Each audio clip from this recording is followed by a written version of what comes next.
Hello, నమస్తే. నేనండి మీ యువరాజుని, doctor యువరాజుని, TV artist అండి. అప్పుడే మర్చిపోయారా? ఏదో కొంచెం పని ఒత్తిడి వలన ఒక 2 నెలలుగా మీ ముందుకు రాలేదు. మీరు నా సీరియల్ రెగ్యులర్ చూస్తున్నారు కదా. శతమానభూతులు విష్ణుమూర్తి క్యారెక్టర్ అండి. ఈ మధ్యన మౌని పోరాటంలో క్యారెక్టర్ ఏంటయ్యా, రఘురామ్ క్యారెక్టర్.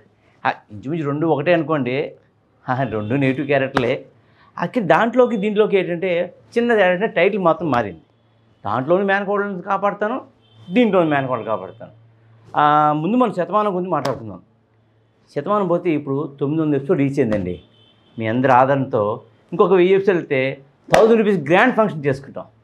ఇకపోతే శతమానం బోతులో నా క్యారెక్టర్ ఈ మధ్యన మేనకోళ్ళ కోసం త్యాగం తీసి జైలుకి వెళ్ళి కూర్చున్నానండి. తప్పదు కదండి.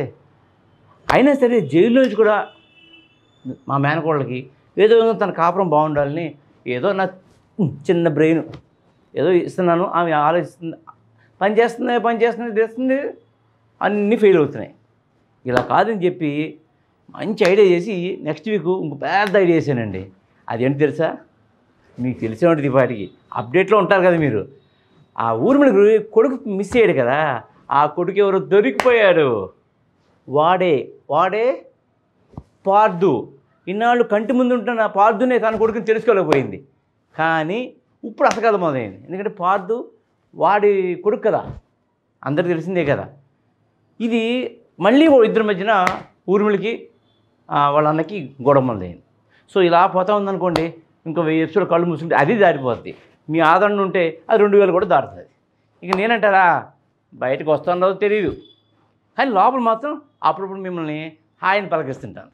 ఓకే అండి. నా సిన్సియర్ రిక్వెస్ట్ ఏంటంటే, శతమానభూతిని ఇప్పుడు ఎలా ఆదరిస్తున్నారో ఇంకా కూడా మీరు ఆదరిస్తారని నేను కోరుకుంటున్నాను. బాయ్ అండి.